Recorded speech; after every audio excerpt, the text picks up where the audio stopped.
Tuning in to the online broadcast network, AfterBuzz TV. Over 20 million weekly downloads in over 150 countries, and your number one source for after-show entertainment.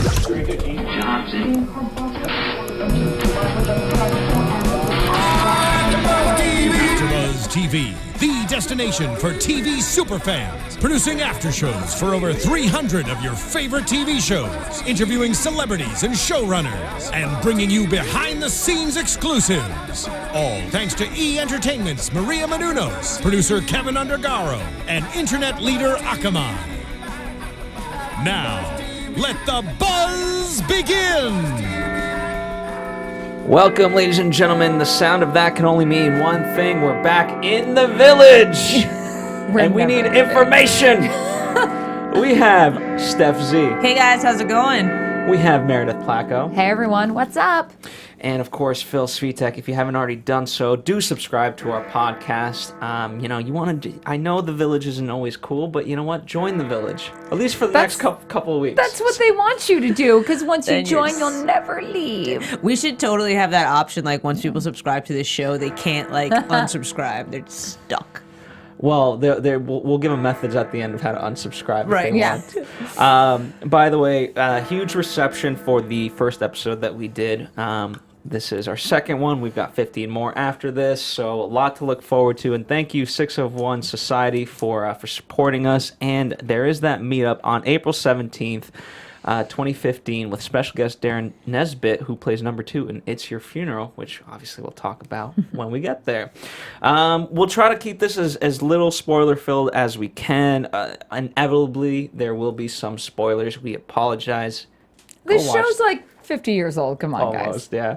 Hey, I'm still watching. I know. That's why, but we'll keep the spoilers relevant to each week's show. How about that? Oh, that's fair. Yeah. That's right. And so today, of course, we're talking about Chimes of Big Ben.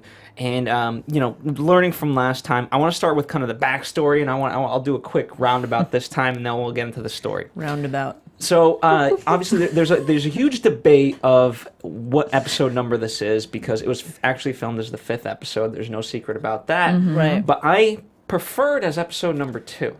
And in the airing episode, it was episode number 2.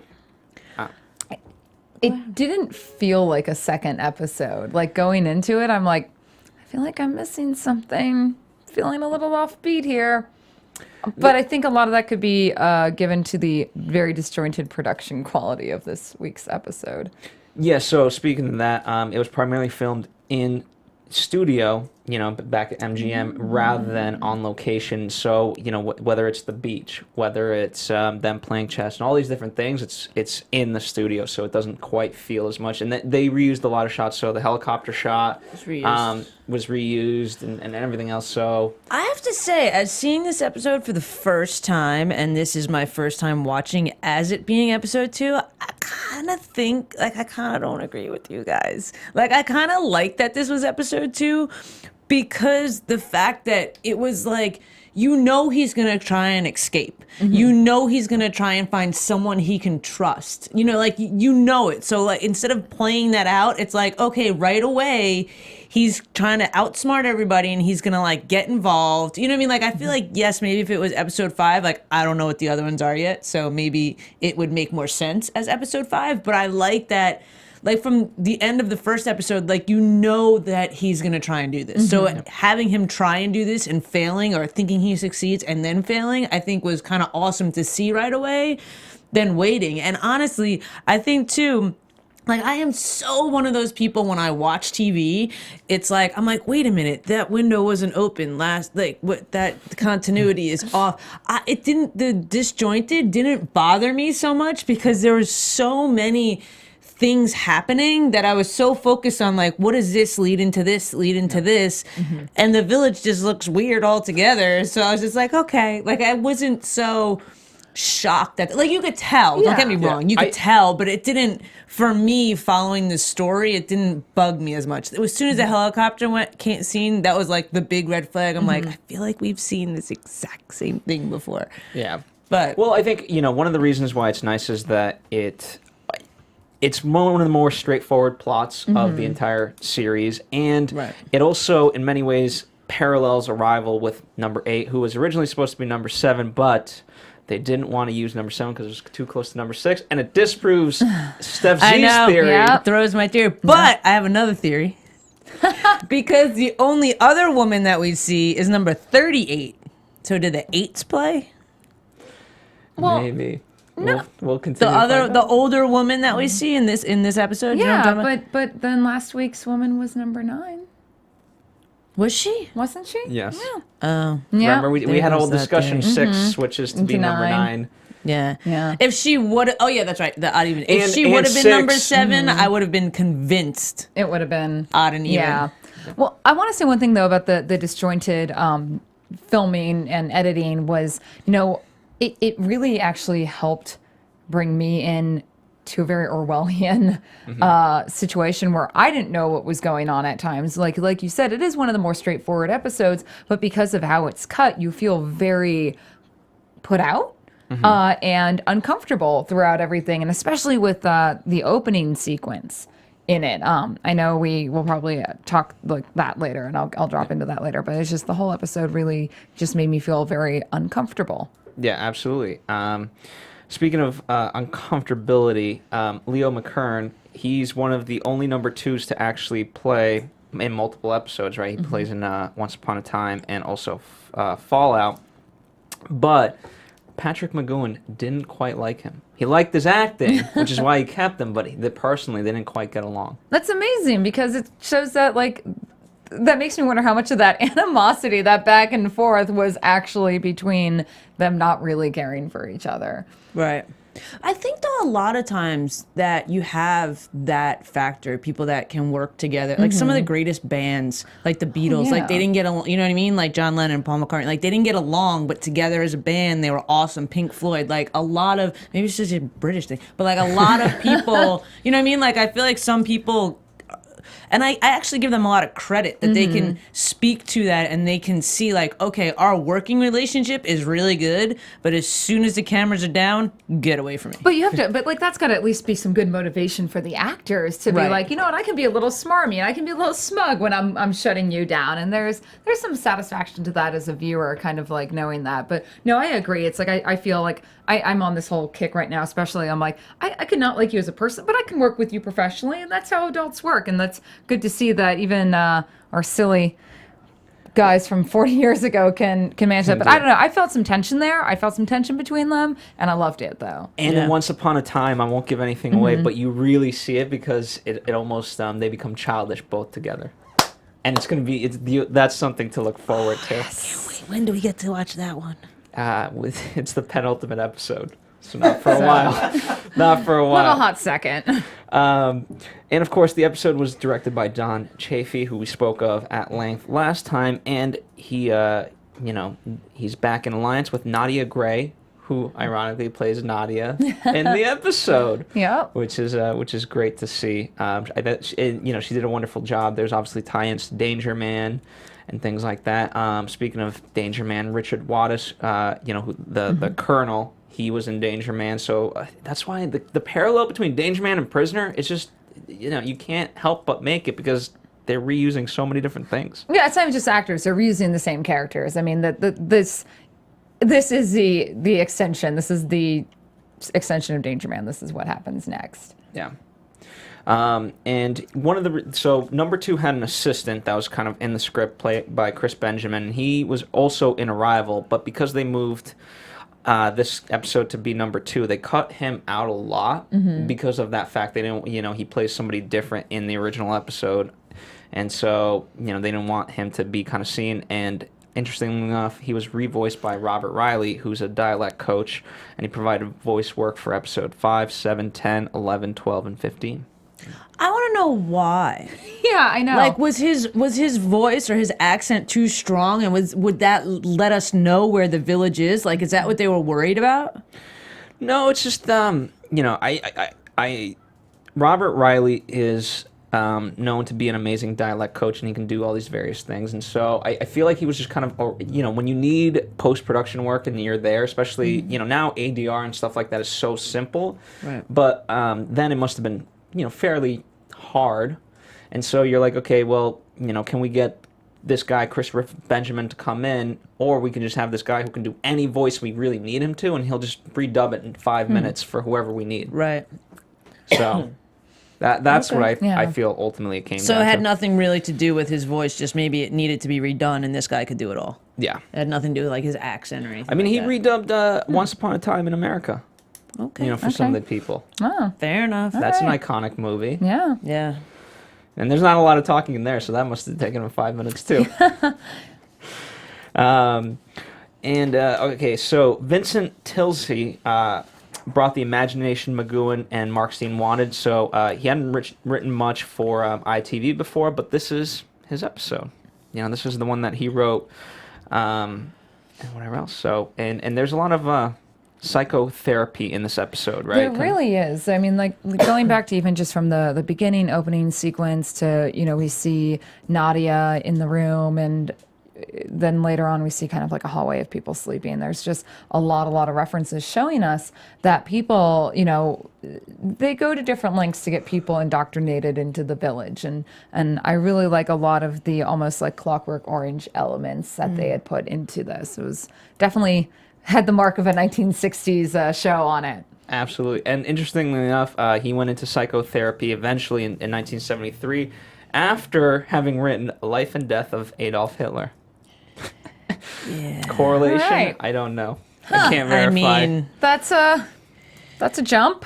well, yeah, I mean, that actually, it could be a lot of different correlations. He could have, like, in investigating that to write that piece, it could have drove him crazy, or people could have been like, maybe his book was so spot on, they have to make him feel crazy because they don't want that to be out in the world. Yeah. Yeah. I think there's a lot of, it's very interesting. It's so funny. When I was reading this note earlier, I kind of missed this comment, and I was like, oh, at 73, he became a psychotherapist. I'm like, that's an age to change your career. Very interesting. I don't quite know the I age was he like, actually changed. No. So there you go. And he was the one who had, wanted to put the alcohol as a punishment, not having alcohol in the village as a type of punishment, because obviously there's so many other drugs that get used in trying to figure this out. And there you have it, the backstory of this episode. So without further ado, see, much quicker. Wait, so time out though. Yeah. About this alcohol thing. See, I read something different into the alcohol thing. I read that because this is more like a religion or a cult or something like that, and a lot of that belief, like you're not supposed to drink. So I totally read that as, you know what I mean? Yeah, like they I can't have the alcohol, and then, which was crazy because I would think that they would want people to have alcohol, because if they have alcohol, it's more conducive maybe to having a good time, so they wouldn't try and escape. They wouldn't try to go against the system. But that's You're only like, if you're no. a happy drunk. I think That's not true. having alcohol keeps you from being belligerent and going out of control. Yeah, I mean, I guess Yeah. since I'm the person that is like, ooh, let me have a drink See, and let's have a happy good time. drunk, sad drunk. Wow, we're never. No, I'm just kidding. Oh God, I'm so sad. I'm stuck in the village forever. I'm just gonna break this bottle and break this window and destroy That is everything. so funny how like two people can take that Yeah. like that. Well, that's the entire series. Well, yeah, totally. But yeah, that's how I kind of read that's that as like a churchy kind of religious. I read it similar because of Reference. communism. I figured, they probably like a lot of cult or like really dictator-esque level political groups are kind of Right. like no alcohol, no, like look at North Korea, Right. no fun, no alcohol. That's kind of how I was looking at. That's a way to control people. Yeah, wow. And you would think that I don't want to jump ahead on the episode, but there's a scene later on where there's alcohol being exchanged. I thought You're talking about with the Colonel, right? with the Colonel that you would think he would taste. There's no alcohol in here. That's how I thought he was going to figure out. God. Yeah. Yeah, interesting point. Also, too, and I don't know why this is happening for me, and I could be so off. And I don't know if it's just because last week that dress cape for number 9 seemed Snow White. But again, when we first see Nadia, and again, I was like, oh, Sleeping Beauty. There's going to be something. Well, she there's was, yeah. Yeah, Yeah, but she there's was. something fishy, like Like all the princess stories have like some sort of loophole. You know what I mean? What if they secretly were huge Disney fans? Maybe. Like they could be. It could be possible. Yeah. Disney owns everything. Disney didn't own this show. No, I'm just kidding.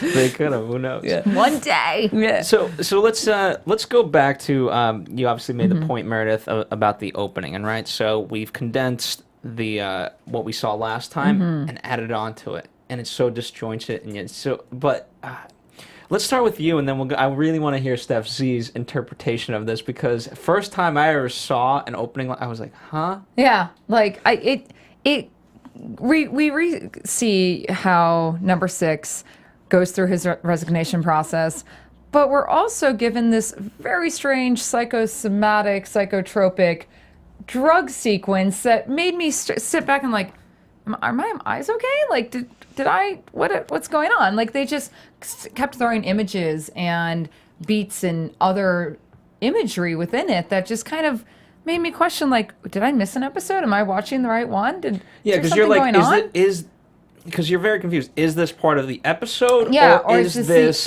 still an opening? Yes. That's kind of how I felt. I was a little bit like, Phil told me to watch these in this order, but like, does he know that I haven't seen everything? And did I miss something going on here? But I also, I mean, like, I do like that, you know, it makes it clear. Because I feel like some episodes with the pilot episode, like the intro definitely changes like how this one does, but it makes it clear that this resignation is like what we're getting at here, the information of the resignation. You know what I mean? Yeah. Like, and it just drills that in again. But yeah, I did. I felt a little bit, I enjoyed it though. It made me like right away be like, okay, what's going on? You know what I mean? Like, I like that. They kind of like dangle the carrot and you're just like, what's happening here? So I liked it. It also set up a good, for me, it made me understand that there had been some time had passed from when he was at the village to this episode, that it's obviously not just waking up the next day, that, you know, made me feel like there was a little bit of a time shift, you know, a couple weeks or so. Absolutely, and you know, when he does wake up, we see him totally different. You know, he's still trying to be an individual and all these different things, but now he's finally got like kind of a nightgown. Yeah. His rebellion, he puts the radio in the fridge as a form of non-violent protest rather than breaking it like last time. And he does a really interesting way of seeming like he's slowly becoming one with the village, but then he'll, like you said, he'll do minor rebellions, and just the way, like how he'll sit at the edge of the desk versus taking a seat, or you know, putting the radio, you know, turning it out in other scenes as well. But there are a lot of times that I'm like, you know, he does the be seeing you just so seamlessly, like, oh, be seeing you, that's just slowly becoming one with peoples. It's funny too, because where I went with that, with the alarm clock in the fridge, was that he was so shooken up last episode, like why, like where, why, you know, but I feel like he's settling down into his spy-like behavior and being like, I can't have this, because if I'm frazzled, I can't figure out how to go. So I feel like he was like, okay, like I need to like get a grip, figure it out, like this alarm clock is driving me crazy, I'm going to take care of that and I'm going to continue on. You know what I mean? Like, I feel like he got to the point where he knew where freaking out and yelling and trying to run, whatever, it was not going to work. So he was, you know, taking a different approach. Yeah, absolutely. You know, you tried different strategies and all, you know, and that's one of the things I wrote down, you know, he's trying new tactics, and which, by the way, so is the village, hence the new number 2. Yeah. Want a broken man. He doesn't want a man in fragments. He wants him to give himself wholeheartedly. And going back to the psychotherapy, you know, you will be cured. Yeah. Like as if he has a disease. Right. A disease of like, and what this episode really hits home to me is it's almost very American in a lot of ways, and in the way that the communist witch hunts were, that you have to be pure in your love for the country and your patriotism, and they want to cure him of his what they feel are unpatriotic thoughts by wanting to resign. And there's a lot of correlations in this episode specifically to a lot of the writings that came out of America in the 60s and 70s and you know, pre-Cold War and Iron Curtain, that it's weird, I guess, for me, because while I've read a lot of British literature, not a lot from that time. It never really dawned on me how much they thought like we did. Yeah. Or maybe this is even a commentary on America, for all we know. It could be, you know, that's certainly one of the possibilities. And going, you know, you spoke at length about Big Brother last episode, and it couldn't be more evident, right? It's a very funny line of like, even the way he dresses is an act of defiance. Right. But think about that, like, that's pretty creepy. Yeah. Here's a man watching another man dress. Yep. Yeah. See, I go to add to your point, like, I go still to, I mean, yes, America makes more sense, and clearly he's a spy for some agency, but I keep going to religion. It's like somehow that, like, if the way that a lot of the more religious groups are, it's like, if you don't believe what I believe, there's something wrong with you. And people try and push that on. And I see a very strong correlation between that. Yeah. Well, I don't think he's in America. I just think that the work of The Prisoner as a whole is a commentary of what happens in what's, America. well, and by proxy, Right. probably Britain at the time. Just this is just a, you know, and I'm always wanting to jump ahead. I'm trying to stay on track here, but I really feel overall with the, I don't want him in fragments. I want him as a whole person, meaning I want him to give himself fully to me is very much a, it's just creepy. It's just such a creepy statement. You know, Yeah. you see serial killers say those things, and to think that the government in itself wants that, it's a very, very, very Harsh reality. harsh reality, exactly, where at the end of the day, like, you have this one man fighting against this great big brother who's gonna watch over him all the time. You know, but one of those things, you know, people always, it's so easy for people to define good and evil for themselves because, you know, in your eyes, there is a good and evil. But at the end of the day, right, you're talking about patriotism. Yeah. Patriotism isn't bad. No. But taking to an extreme, yes, it is. And And that to me, that defines evil. It's just something, it's just that otherwise good human behavior taken to such an extreme. history is always written by the victors, and that's a quote as old as at least a couple years ago when I read it. It's way older than that. But that being said, if you are looking at the government, the village, at the operatives and upper standing, they see no wrong. They see we have secrets that we need to protect, or if we're of the communist, you know, origin, we have secrets that we need to get out of them to protect ourselves. You know, for them, that's not a bad thing. That maybe some of their methods are not good or evil, but for them, they're doing the right thing for themselves. For number 6, he's doing the right thing for himself by protecting himself. Right. And ironically, you know, this number 2, for me, was seemingly the least harmful, right? You know, he had a sense of humor. He was slightly clownish himself, and he said, you know, they tend to leave out those things, but they were very important to him. So it's almost like he didn't mind the individuality of him as long as he was cooperative. Yeah. Right. I think he saw the value in minor victories. Yeah. I think there was something to be said that if I can give a little and get a little in return, eventually I'll get him to crack. Where other methods might want to be total, Aggressive. total like that. annihilation. Yeah. Absolutely. And speaking of, you know, moves and, you know, how great was it? The chess scene played on so many different levels. You know, you're a fool, number 6. No point in being uncooperative. Right. But then explaining the role of the bishop, you Yeah. know? And also, I heard in there that, you know, the whole regiment word, and I feel like that's what really triggered number 6 to know that, like, everyone there had some maybe important job outside, and for some reason they were all taking that. Like, I feel like he was like, what army were you a part of? Like, he was really, again, like, thinking maybe he trusts this person, that he can get some more information about his whereabouts, but again, he falls flat. Yeah. Yeah. I love the one line, do you know more moves than 7? Yeah, absolutely. Referencing, like, do you know, because we don't you know, we don't have a number 7. And so it to me, it was kind of like, and again, thinking of this in out of order, like, is there another character that has tried this before? Is our unknown 7 that's never really, because we never do get a number 7, is maybe that was someone who escaped once before. It could have been, and you know, you don't always need a body, as Yeah. they say. And to me, what was ironic about that was, okay, he just beat a man in chess in 7 moves. Quite impressive, right? And yet, the knowledge of only having 7 moves in this case with number 2 is a detriment, right? Because he can't think further than that. So I found that really interesting. We should have a chessboard right I know, we should. We'll play sometime. Yeah. Checkmate.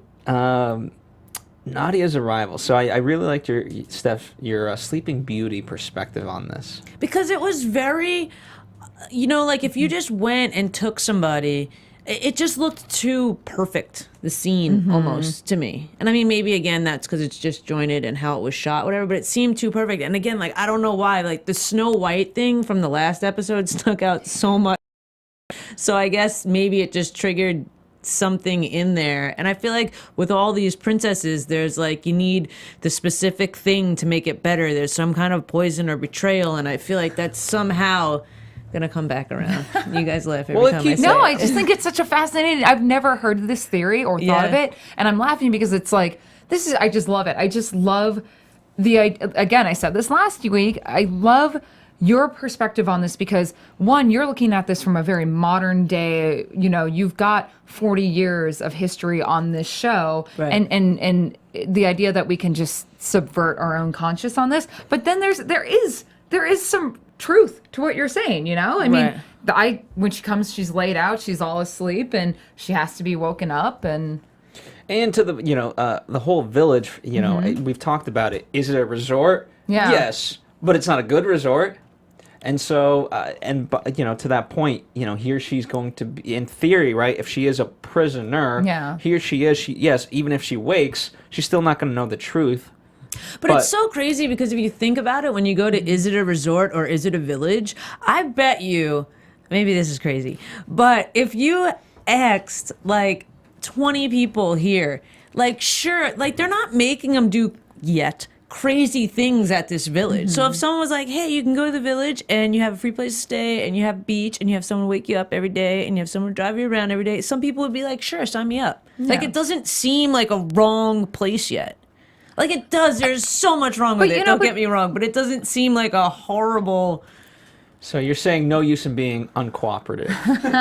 No, I get being uncooperative because you don't want to be there and you don't want to be a number. But or make the best of what you have. I mean, it was breached in this episode where do people choose to come here? Is this what they want? Or are they forced to be here? Are they all like number 6? And then, ultimately, like, if you're a lifer...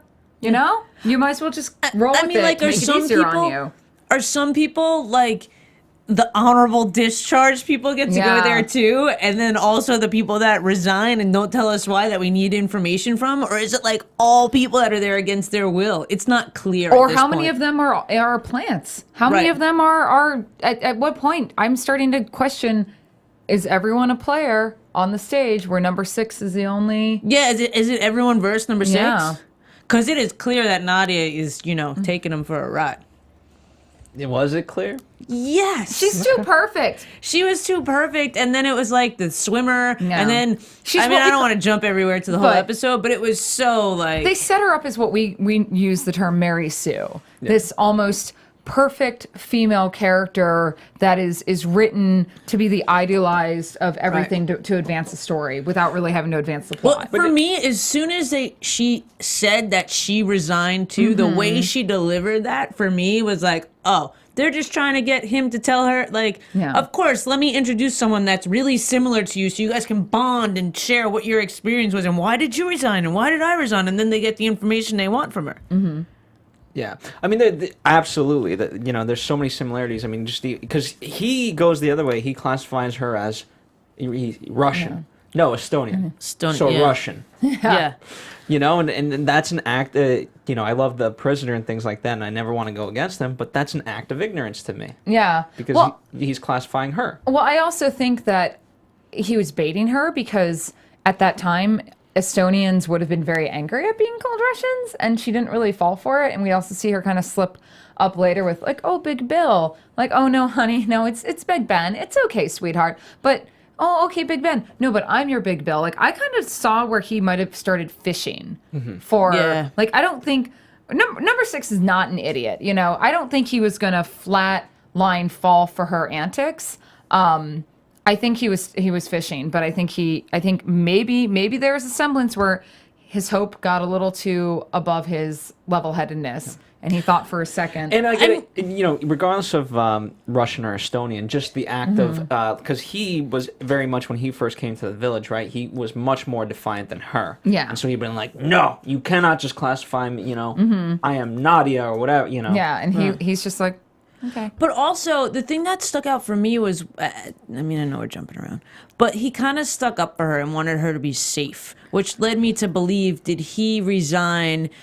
Like, is there a woman that led him to make a bad spy decision that got him in some sort of heat, and that's why he resigned? Or like, is it just because it's the 60s and all TV and media at that time, men had this weird, like, overtly protective. She really wasn't dead? Yeah, she really was not. They just were, it was just a weird protectiveness. Yeah. But it was very, it was like he was trying to get information. He didn't 100% trust her, but yet he wanted to protect her. Well, he also needed information, right? There's a scene that was cut out, and I think it was cut out for a number of reasons. He was doing astrology, and a lot of the shots they were using was from 2001: A Space Odyssey, and so, that would have made it even more disjointed and similar and weird. But it gave him too much power, the prisoner, because he was trying to figure out where he was in the world, where the village was, and so I like the idea that she needed to have that power, and he needs her help, and he needs to bait her to be able to get off this village. Right. Yeah. So I really like that.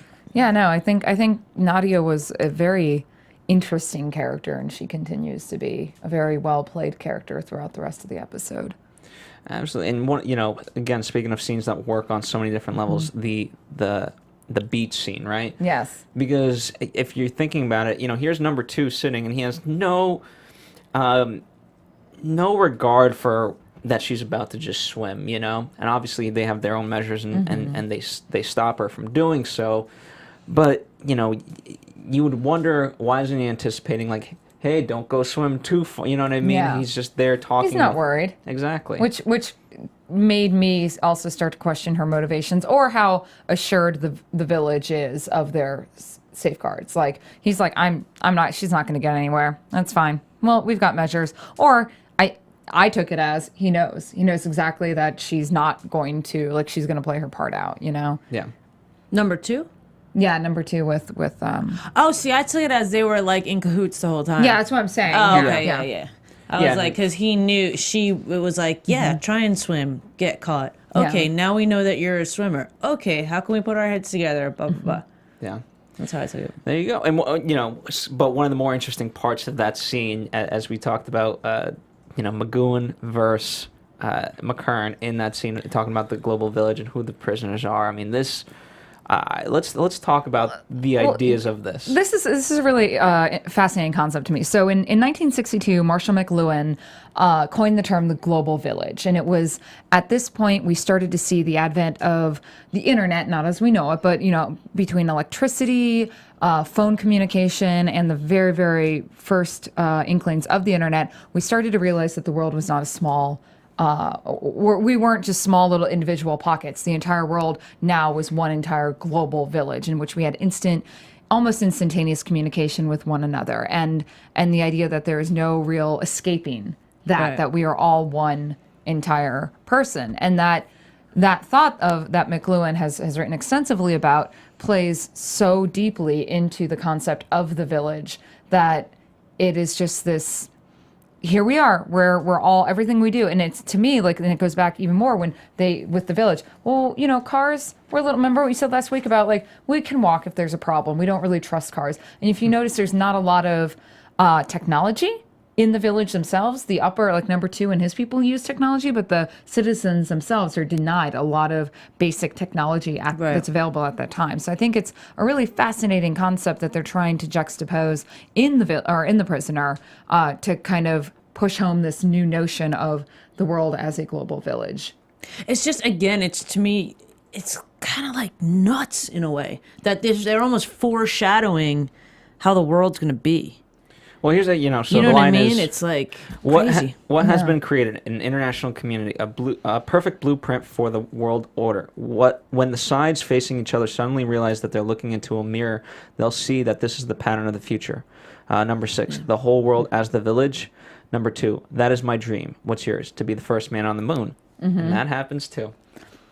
Not necessarily number 6. There's but a lot of insight. And I don't, how did McGoohan have any contact with McLuhan at this time? I love their names. I'm assuming he's read some. Mick and Mick. Yeah, he must have read some of his writings, because McLuhan I consider him almost a Nostradamus-esque figure. I was just gonna say that's so funny. I was thinking of Nostradamus, which that's is so the crazy. things he wrote about were so much of what came to pass over the last 40 years, and it's so evident in this series. Yeah, and it just it takes you out of it. It's like, I don't know, I'm so open, I guess. So like if someone tells me a theory, I'm gonna have a person that will try it on to see if it works, and then if I'm like, no, but it's like to think that these people, people that are writers and people that are artists, are in tune with something to be able to be this creative. But to think that in that creative juice flowing situation, you think of something that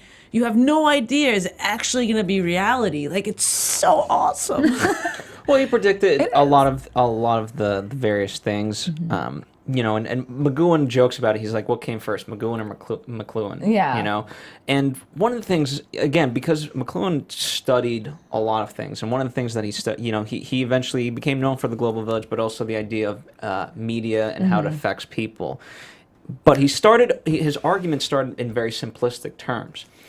The argument is the way in which you watch media affects how you take in the media and how you react, right? Yeah, it's basically reactive versus non-reactive media. So you look at television of the time frame was non-reactive. You were being given a message. You had no choice in this message. You were a receiver. Nowadays, in the last 20 years, 10 years more specifically, we as individuals get to choose our media.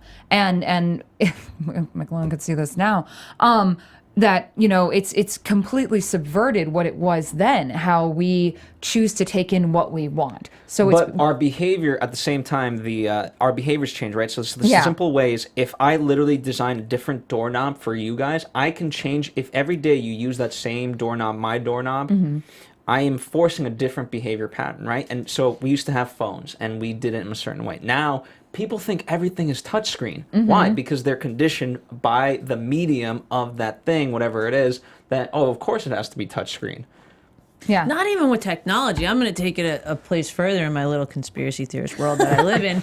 But it's you look at the news now, yes, we have the option to choose any news that we want to, but pretty much all the news does is instill fear. When's the last time you turned on the news and there was some happy thing that, made you think out of the box? It's they want us all to be in this village of the United States so that, you know what I mean? There's a lot going on that's really terrible, but they want us to instill just a little bit of fear so that you don't think out of the box. And well, I think Meredith, she was also saying it last time, even if you get to choose, now you're just going to choose, if I'm a right wing, then all of the news that I'm going to choose. Exactly. Yeah. But in the same sense, within that choice, they're making you think you have a choice, but all the news stations, I believe, are similar in the sense that they will report most of the negative stuff to instill fear. I wouldn't say that. So I'm just, as I've worked in news for 15 years leading up to this, we never had, I'll just going to throw it out here, we never had a doctrine where we're we got to be news, we have to push this message. We're not North Korea.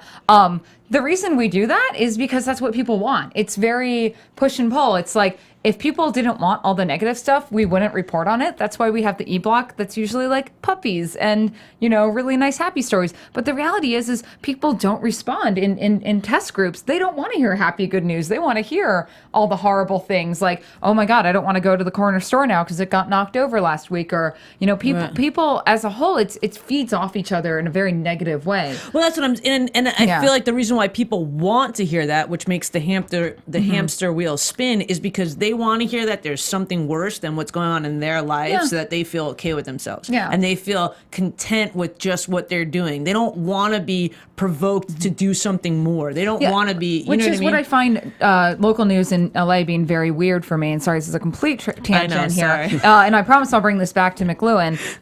It's all about celebrities and water main breaks and and things I, as a journalist, would never have reported on anywhere else in the country. And I find, you know, and going back to this whole idea of how we ingest media and how it affects us, is that it really does play into where you live and what you do and what part of the world you live in, and having that, you know. But if the local news here started changing what they reported on, if it was less like Justin Bieber cited at this club and maybe more a little bit about the drought that's going on, the people in turn who watch that media would change their outlook on things. So there is a lot of media controlling people's behaviors, and that's something that we've seen throughout history in the last specifically 100 years as a not necessarily a torture tactic, but a brainwashing tactic. And I find it very interesting that here in the Village they don't really use that. You don't really have televisions. You have radio, you have the music to calm people,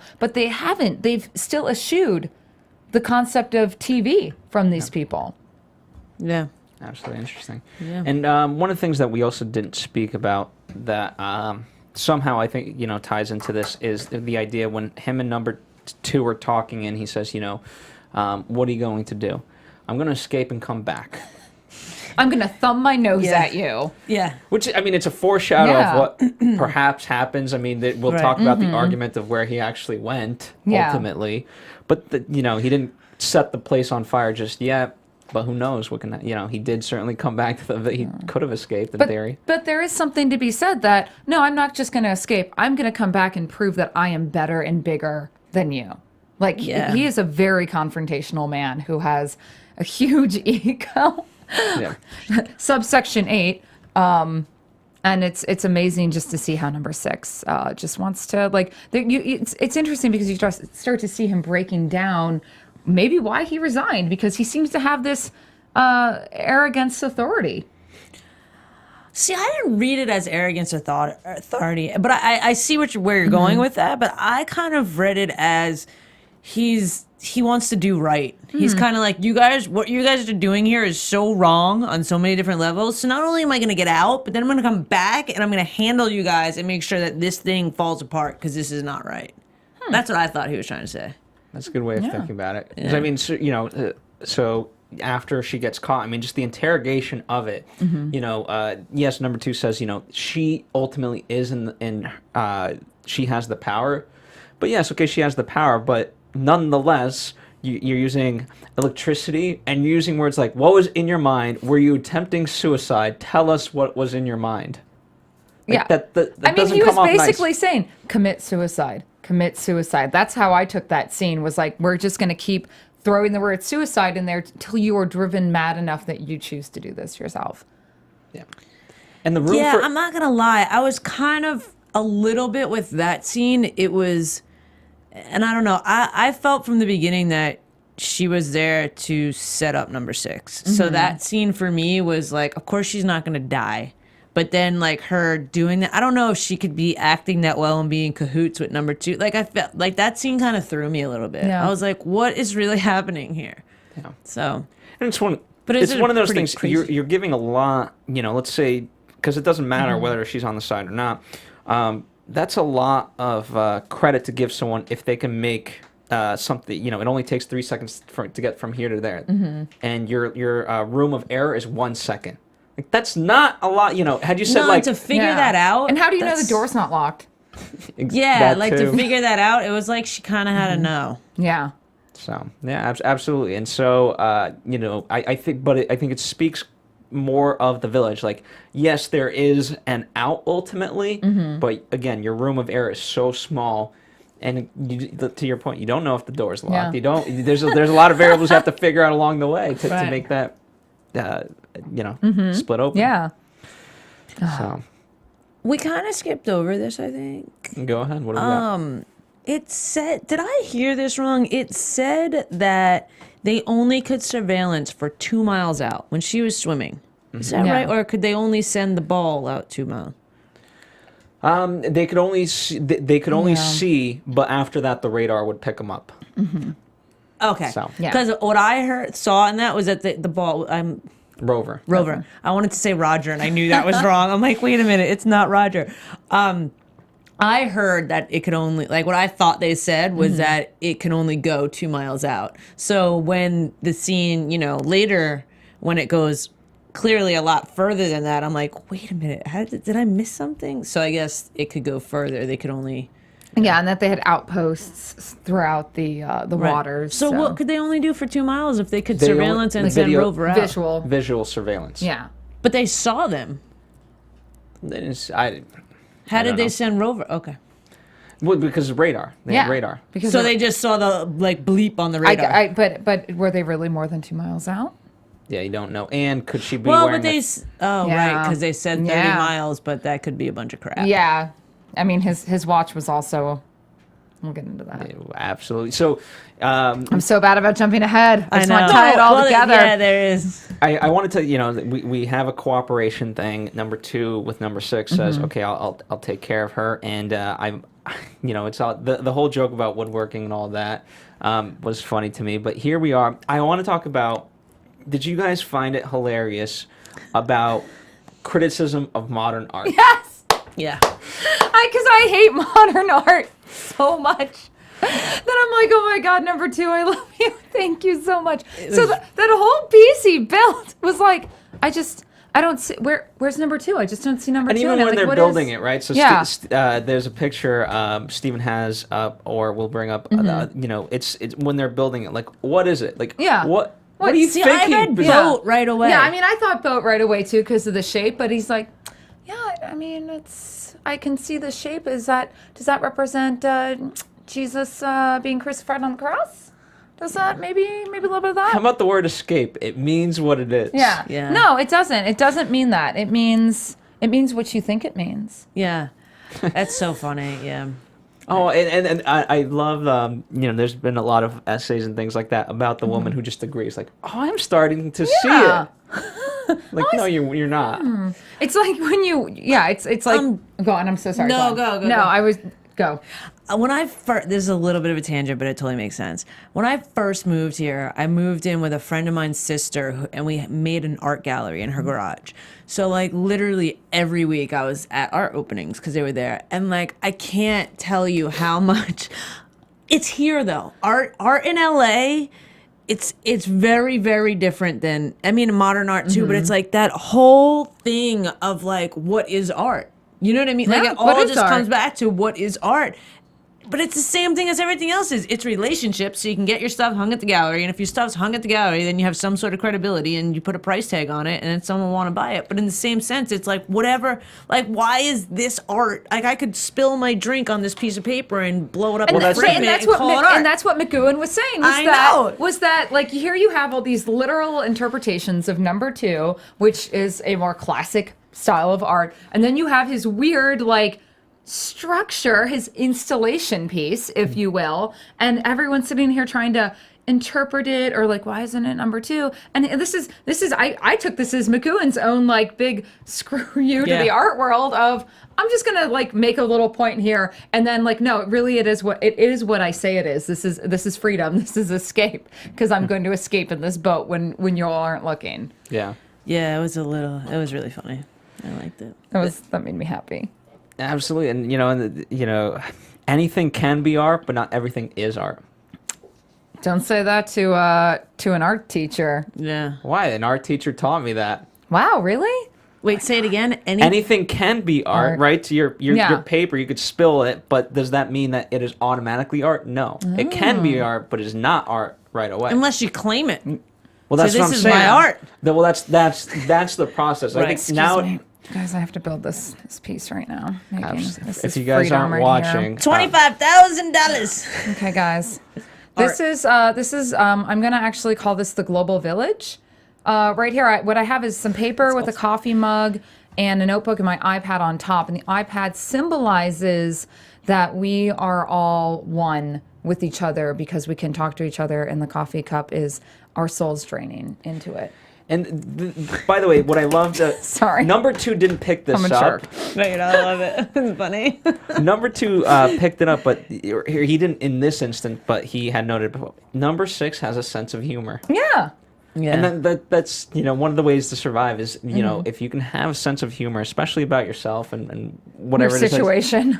then you can survive. Right. And there's this was absolutely a phenomenal scene for that Which reason. is a super powerful statement. Like, I feel like there's a lot of super powerful, like, sense of humor. I mean, for me, at least in my world, like, having a sense of humor and being able to, like, be light about life in general is such a huge, like, tool to put in your tool belt of life. You know what I mean? So I like how they're driving that home. Absolutely. And then I didn't see this first time because he buys the quilt, and he says, my life's work is my own reward. But obviously I can't reject the what the committee has done here. But let me give the lady, and so it's so symbolic that here he is sailing away, and the sail is number 2's face. I absolutely love that. Phenomenal. It's just. And it's like I guess he had to know someone was gonna make a quilt or a rug or something, which really honestly practically I thought was probably way too heavy or porous to actually catch wind, but we're gonna ignore that right now. I know. I was just like, what is that? I just want to myth bust some of these episodes. I know. But the fact that I just this is why I love this show so much, because it's steeped with symbolism and amazing quotes. And for me, it was like he's right there with him. Yeah. Like, even though he thinks he's getting away, he's still right there in the watching boat. Yeah. Absolutely. Oh, man. And so now they're on this boat, escaping, going places. And this, but by the way, the front of the episode was kind of slower. And then, if you really think about all of this stuff that we're going to talk about happens in 10 minutes or less. Yeah. Right? Yeah. This whole escape. This montage, if you will. Yeah, Rover comes at them. Rover gets shot, which originally Not was... Roger. Not Roger. Sorry. Rover was supposed to make it all the way to the beach, but he didn't, he got shot along Rover the way. has a hard time getting out of the water, it seems like. I'm sorry. How did this dude know when the time they were gonna arrive to sail over 30 miles with a quilt sail to be there with his gun out ready to shoot He Rover? was just waiting for that whole entire time. He's like, I'm just gonna, in case something happens, I'm He's gonna just shoot. sleeping there with his gun. I want to know, you would think that they would have made Rover a little bit more, like, weapon defensible, like those are just some buckshot he was shooting at him. Yeah. I mean, first off, it's a weather balloon. Right, It's but it's an electrocuting, man-eating weather balloon. suffocating balloon. I thought it would have been more interesting that they just kind of outran Rover. Yeah. The whole shooting Rover thing for me was kind of like, really? Also, one shot, man. Should have gone in one shot. Yeah, they always send these like little like bullet marks. Come on. What is he shooting with a BB gun? God, Rover's just he keeps on trucking. Yeah. Can't put Rover down. And then but time out. We forgot to talk about Rover's babies. Oh my God! We didn't talk about Rover's babies from earlier. Rover's asexual and splits off. Okay, talk about Rover's babies. When she was swimming away, I know. Oh, they needed Rover and 2 Rover babies to bring back 1 woman. Yeah. Rover has suffocated 2 Also, men, but just- for 1 just woman, let they need the- Rover babies. Let the Freudian symbolism of that scene sink into you, and I won't say anything more on that. Yeah, I get it. I get it too. I just, wanted to make I sure know. the viewers. The Rover babies. The Rover babies. Absolutely. I didn't need the drawing, but I appreciate it. I think you should show the viewers. No, your I'm not drawing. going to. But yeah, so Rover. So now I like the etymology of Rover. Rover can. I'm blanking on my biology term. You know, when you have an organism that can split in half. Synthesis? No. No. No. You know what I'm talking about, right? I do. Mitosis. Mitosis. So Rover reproduces through mitosis, and Rover, despite being a latex-based weather balloon, can take a couple threw shots. the latex in there. I'm just assuming. I don't know. I mean, what else would have been made out of the time? just- Polycarbonate? I No, don't know. I believe latex. Yeah. With the baby latex balls. Amazing. Anyway, sorry. Well, Rover's side, we got one of the most significant. We get the Okay, watch, right? Yeah. So we get a decrypted message, and the watch to make sure because his was broken. Yeah. And then we're off on this montage of do. Now, is it a dream? But time out. Like, I'm sorry. I just need to understand, and maybe it's clear and I missed it, but I need to understand why this guy's there waiting with a crate that they'll both fit into. Because this was planned. He had. Who did? How did they Nadia. get to talk How to did anyone? Nadia talk to him? How did she talk to him? There was no communication unless I missed it. No, through stars and patterns. Oh, through the stars. Got it. Freaking stars. How'd I miss Paper that? airplane. No, really. Like, did I miss something? No, it was like just supposed to be that she was communicating. You could. Remember, number 6 says you can be seen, but you can't be heard. I know why. Go because ahead. she had been tracking. Remember, she had mentioned how she's like, I knew about the village, and that was kind of her like, that had become her secret special mission. So maybe she had been planning to infiltrate the village all along, and that dialogue was cut. And so maybe this was her backup plan. I'm gonna go with that. Just seemed a little bit unbelievable. It was because of the all the cuts. Here's the thing. There's no mention of. There's very few scenes that got cut from script to what ended up being happening. right. But I don't think it negates Yeah. your argument at all. Yeah. Because she did make mention of that. That's she got too close to this. Yeah, And that's how I read it. And then I read it as soon as they were put in the box, I was like, they're being put in coffins. It was very coffin-like oh in there. no, I didn't even think about that. It was, if you saw it, it was very yeah. coffin-like. I just really appreciated the two shot of them in the wooden box with the line they down could the talk to middle. each That other. was, yeah. Well, And I then just she was appreciated getting that- sick and I know. because he might have a wife waiting. I mean, what? She was way too concerned about his personal. Well, maybe that was her digging for information. Was that maybe he left because of a woman, and he's like, no, there's no one, It was I'm alone forever. I mean, here's the thing. Honestly, like if you guys have traveled, you have 12 hours to kill, just like clockwork, and we'll talk about that because that 12 hours, just like clockwork, it just happened. Everything was perfectly on time. Absolutely, but you just forget that fact for a moment, and you got to talk about something. No, you sleep the entire time. I'd sleep. I mean, That's no, what I he would did. talk, but I wouldn't Yeah. be like, do you have a wife or at home? What else do? I would be like, so what's the plan, man? When we get there, how do we get out of the box? She was just like, I just want to talk about things, and he's like, no, just oh my god, I have a headache. Oh my god, can I just sleep? Yeah. This is why I'm single. This is why I'm not dating. Like that was the impression I got. Like I Yeah. felt like McGoohan was kind of like, oh my god, this is unnecessary dialogue. Yeah. Hilarious, yeah. I did enjoy that. I just liked just the fact that they were separated Yeah. too. Like instead of just being in the I crate. know. Yeah. Well, no, he didn't want that. Like McGoohan, like we knew this. McGoohan was so adamant that number 6 couldn't have a love interest. They had to have a physical board between the two of them to make sure that no funny There business wasn't, happened. though. You'd be all like hitting into each other when they toss you around. Also, what about the bathroom? 12 hours. 12 hours. I thought as soon as Hold they it. landed, I thought about that. We don't know if he needs to use the bathroom, but he's ready for a drink. Yeah, yes. The prodigal son returns, Yep. and we see Colonel J. Yep. Colonel J. Yeah, and we okay, so this is where it threw me. This is where I was like, okay, no, they couldn't. Like, this isn't the village. He got out because he is going to. These are people he knows. He recognized two of the members, and they go into this office, and he's having a dialogue with someone he obviously is established. And if you watched Danger Man, you know Colonel J, But this is where it got me. This is where I'm like, no, this is where we're going to find out that he's still in the village, because they pull out the whiskey and he takes a drink and he doesn't react to it. And I'm like, oh, well, then that must be alcohol. Yeah.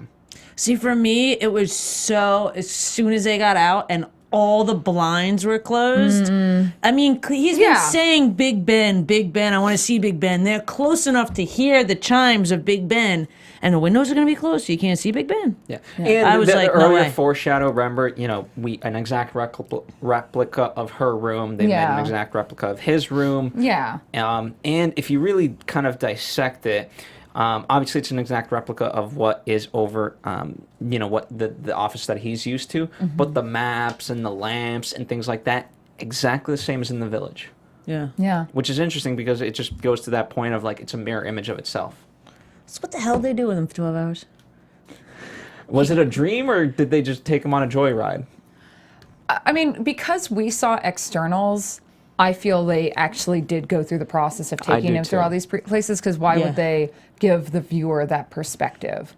Yeah, I feel like they would have would have been more clear that it was a dream. Yeah, if they that's what it probably was. would have done some more of that, the weird like imaging video stuff from the opening sequence, if it was supposed to be a more disjointed fever dream. And it's more powerful to let him think that he completely got away with it and then be like, so sorry. Yeah. And then to find out that the people that you thought you could trust are the very ones keeping you captive. That was, I really like how they played it off, because rather than him be, hey, welcome back, we've missed you, it's very aggressive, which is the opposite of what this number 2 has been doing with him. And it's like, you resigned. Why are you here? You come back with her. Who is she? So I need answers. Yeah. You know, I can't let you enter into my life. I need answers. Yeah. Yeah. And I don't think he was expecting that. Like, I think he was expecting because it was very like, they were all too prepared. They were all too ready for him. Yeah. Yeah. All down to the last thing, except for because the watch, in theory, they wouldn't. And that's what gets him. Yeah. And that's what sets him off to realize, in the end. Because he was gonna say it, and he was a long time ago. It was a matter of conscience, but he was ready to spill his soul. Yeah. Yeah. But it's because they screwed up. Yeah, which is a nice little tease, because clearly there's a distinct reason. Yeah. That you guys probably know and I don't. But I mean, just the fact of, does a matter of conscience tell you enough? All that you need to know? No. I mean, yes and no, because when you think about the conscientious objectors of World War I and II and further conflicts, it sometimes it could just be as simple of, I don't agree with this and I don't want to be a part of this anymore. I mean, that's the point. If their side is exactly as the communist side, good and evil are mirrored, so there is no good, there is no bad, then it's a matter of conscience to say, hey, the same exact methods that the village is using, he could have been a part of for a long time, and he's resigned of that. So, to me, it tells me enough. Well, no, it makes it more interesting for me, because it's like, in all of that, in all the mirrors of back and forth of what people do, it's like, so what's that thing what's the straw that broke the camel's back that made him leave? Because clearly he's been a part of all that back and forth for a time before that. Yeah, I think you have to define that for yourself. Yeah, what did he see? What did he know? What did he even possibly suggest to make him so upset about this? Right. It was so meta, he saw a TV show about himself. He was like, I'm going to leave and I'm going to go and tell somebody I love. And then he pulls the plug. And you know what? I like that Nadia at the end of it kind of gets... the power shifts to her, because she says, it was a good effort, and I'll write that in my report. I'll make sure they know. It's like, even though number 2 was the one behind this, he's expendable just the same as much. And we knew he always would be. So, You know what else stood out to me was when, we jumped over this, but I just remembered it. When they were saying, when we saw them in the boat, and number 2 said, get 1 through 5. Or something like that. So it referenced to me, I heard that is like 1 through 5 part of the staff, so to speak. Does that have any? We don't know. Yeah. You guys don't know either, or we don't know yet in this. Well, episode. I won't. If I do, I won't tell you. Yeah. Okay. So. That's a spoiler. Okay. We won't go there. Kidding. We won't go there. But let's talk about some of these bigger ideas, right? Okay. I thought right off the bat when we open up after the pseudo-Orwellian postmodern sequence, we get democratically elected by you, the people, of course. And so we were talking about, how we choose our own newspapers and things like that. So I found that. Well, especially given the fact that, I mean, in even though Parliament's elected, Britain's still a monarchy. Yeah. So it's interesting they're pushing the democratic ideas. I found that just interesting. I could go off on a whole tangent, but I'm gonna not. But But I like your it's the same Well, way. it's just like even Democratic. It's like I don't know. Like I know people should vote. Like when you think about democracy in here in the U.S., like I know people should vote. I understand all that, but it's like there's the Electoral College. There's all kinds of other stuff that play into voting. So you know what I mean? Like, but that's what it's saying is that your vote doesn't really matter. that's in the end. exactly. It doesn't matter. Yeah, is pretty much. Yeah. And of course, that can also be communism. We spoke last time about Right. a lot of these things were free, right? So communists, here's anything that you need to use. Yeah. It's for free, but know ultimately who you're Right. is controlling you. Which speaks to the point that okay, we supposedly can elect whoever we want, but at the end of the day, we're all lifers. Yep. But that's interesting because number 2 says that if Nadia complied, he'd let her go. Like number 2 made it seem like there is a way out of. But where do they go? That's the whole thing that you don't need a. Put them to sleep and wake up back in their own bed. I don't know. And then what? They're brainwashed and they have amnesia and they have no idea where they've ever been. Maybe. I don't know. Is that better than death or suicide? Well, I mean, I would have to say that for some people, being there is almost like death. Yeah. For number Certainly. 6, it certainly is. Yeah. It's just a lot of stuff going on in there. And by the way, this is so. Speaking of the art theory, right? And being it is what it is. McGoohan always found it hilarious that in many ways we are doing exactly that. We are literally over analyzing the SHIT out of this TV series. Yeah. What if it was? It just is what it is. I mean, it could be it is what it is, but there are too many similarities as into what has happened. I mean, especially now, 45 years later, like there's so many similarities and stuff. You know what I mean? Like I feel like I don't know. I don't feel like we're overanalyzing it. Well, but at the same time, he even said, McGoohan said, he's like, I don't want to classify this as a sci-fi show because sci-fi at the time was like 2001 and very esoteric stories in which people used lofty ideas, in a futuristic landscape. And I think there is a little bit of his own defiance to the idea that, you should just look at something for what it is. So I'm going to make something that is so out there, so beyond people are going to think so hard and I'm just going to present them in my simple idea, like this is what it is. But he never really goes out and states what he wants though. I don't know that I buy that.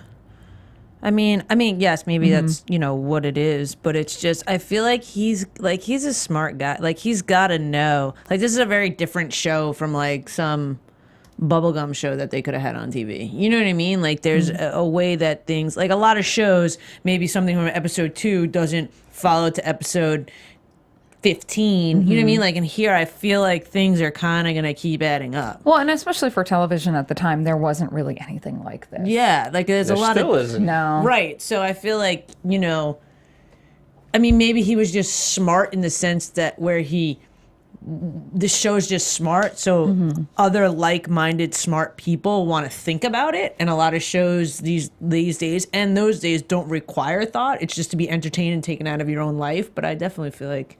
But then is that a matter of the idea of, number 2 says to him, you have a lot of self-importance that almost leads to egoism.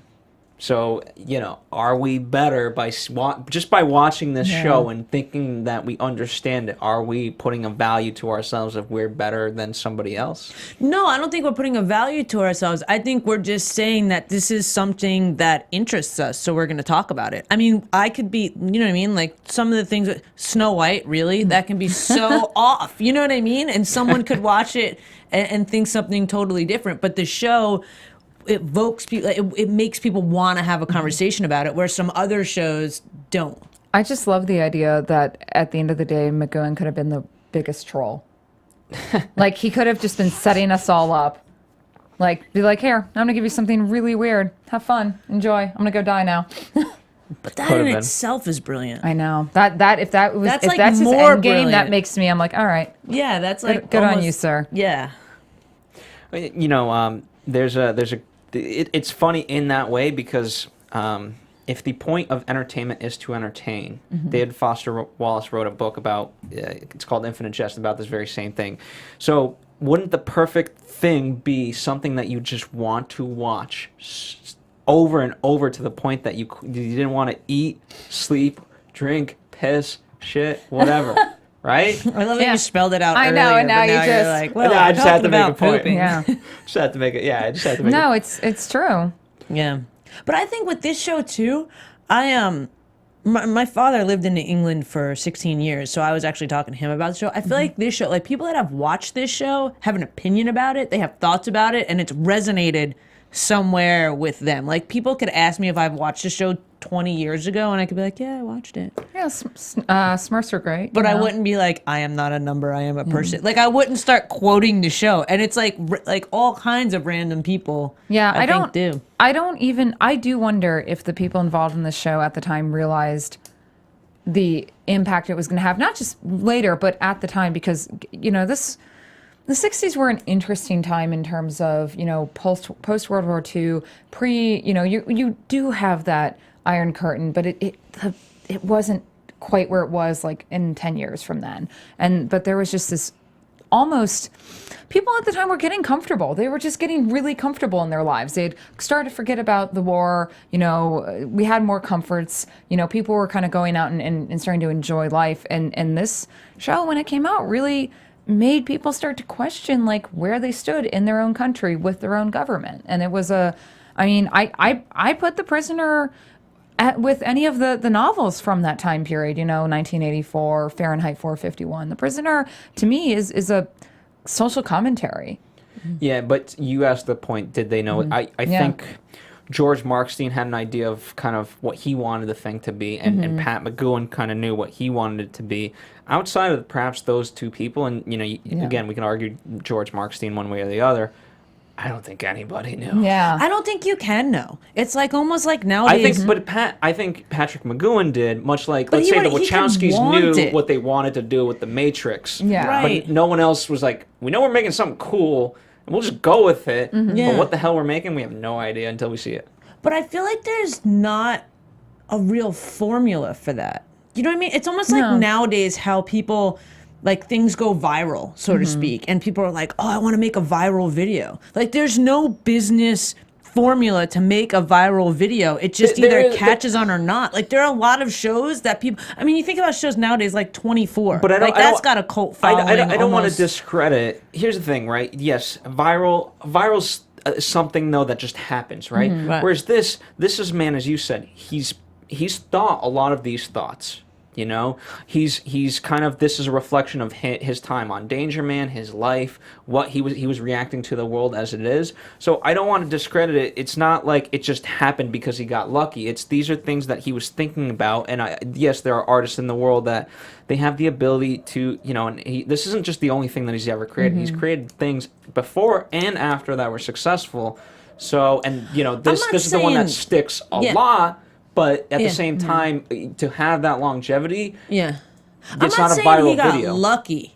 I'm not saying he got lucky or that it's like that. What I'm saying is there's not a formula out there to make a television show and it guarantees a certain following or respect or thought about it or provokes a talk about it. Yeah, That's what I'm saying. There's no, Yeah, or I else don't- everyone would do it with their shows. You just have to master your craft. Yeah, I don't- That's Well, what I I'm don't saying. think he was so trying whatever to- he did it so well Yeah. that happened. It's such the sense with like a viral video. Someone does something so well that they get a following, but someone else can't just replicate that by following certain steps. Like you just have to be that good, and then the following will come. It's kind of what I'm trying to say. I don't think he set out to make a successful show. I think he set out to make a show that he wanted to make. And that's why things that become successful are from that passion. I agree with you 100%. Yeah, it's not like he was like, let me make this show that 45 years later they're going to be talking about it after AfterBuzz TV. Well, again, but here's the thing: you can't ever have the goal in mind. Right. Same with AfterBuzz TV. There was just do good shows, build it up. People want to do it with us, okay, and then all of a sudden there was an audience for it, and it's like, okay, well, we responded to the audience, but there, people ask, what's the 5-year plan? I don't know. What's the Talk 5 about minute? TV shows. Yeah, what's the 5-minute plan? I don't know. No idea, but you just kind of go with that. So, Interestingly enough, in this episode, we also kind of had slight different rules. You know, in terms of the village, there's now curfew in place. Right. So it seems a lot more. There's more rules in place, and we also learned that you can't have any weapons. No. All right, I'll build my own. Right. But that's against the rules too. But Surely you can turn a blind eye. Yeah. Right. And they did. Yeah. Because they knew he was going to get caught. They back knew anyway. the whole time. So we have a couple of minutes left because Meredith has to go off and do the Marvel movie news show on the Popcorn Talk Network. I have to go all the way across the courtyard to All our the- other studios. She has to dive into a Yeah. whole different world, so you should definitely check that out with her. But I want to make sure that if there's anything that you guys want to specifically talk about that we haven't hit, I want to make sure that we hit it. I'm really happy we touched on the whole global village concept, and I really think, again, just going back to overall with this episode, that it just reinforces the fact that number 6 is a prisoner in his own, and sometimes to an extent it's through his own doing, because I go back to I think he did believe he had his way out, and I think he let his hopes get above him, where as a good spy you should never get too hopeful, and I think in this episode he kind of made himself a prisoner. Got it. Steph C. The only other thing that stood out to me that I want to talk about for a minute here is that clearly there's a journal of each number's progress. Is that what we're learning? Okay. Yeah. And, number 8 says to number 2 that I'm going to give a good report of all this, don't worry type thing. So, I don't know. Is she more in charge than number 2? We don't know. Whose side are we on? And there's an alternate version of Chimes of Big Ben that has more extended scenes. It's slightly different. It's on the DVDs. It's not as complete. The one that you would watch is the complete version. The alternate version is even more rough. It's probably not even color corrected, actually. Is that the one that I watched? No, I gave you the good one. Don't worry. See what I'm saying? But Yeah. if you had a question of that, imagine what the other one would be. Right. This was one of the original 7 intended episodes. Obviously the 10 other ones were done kind of later if we didn't talk about that. And the other 10 were outlined in a matter of 2 days over the weekend. That's how crazy it is. So we'll see. We'll start to compare some differences. Just a couple of fun trivia things that we didn't quite get to talk about last time. The sound effects of the thunder is now in every sound effects person's library called Prisoner. It's just called Really? Prisoner Really? Thunder. Isn't it called the Foley, or what's it called? Well, that's how they make Foleying is the process of making noise, Yeah. but the like say it's like the prisoner dot AVI or whatever MP4 Oh, or like something. anyone can. Like Steven, Yeah. play our canned audience clapping, right? There we go. Maybe. Just kidding. There we go. All right. So it'd be like that. Yeah. Like if you need canned thunder, you have it. Oh, And we it's just- need it to open our episodes from now on. Why is that not happening here at the Well, studio, we've been Phil? switching it up. Yeah. We're All right. trying to be individual. I'm just trying to. I like some thunder. All right. And speaking of, CBS when they bought it, they didn't get it either. So they Lou Grade, who we talked about last time, invited them to set, and they didn't still get it. And so he's like, number 1, how do you deal with McGoohan? Number 2, what the hell is this? He's like, I just let him do what he wants. That's funny. it. All right. So What are we watching next? A, B, and C, which used to be called 1, 2, and 3, and a whole slew of other names, but that's what we'll do next time, A, B, and C. So go ahead, rewatch that episode. Well, that's what we'll be talking about. Don't forget to rate. Don't forget to subscribe. However, we've made it pretty easy. You can watch us on youtube.com/AfterBuzzTV. You can listen to us on iTunes. You can listen to us on SoundCloud, all for free $99. Yes, I like free 99.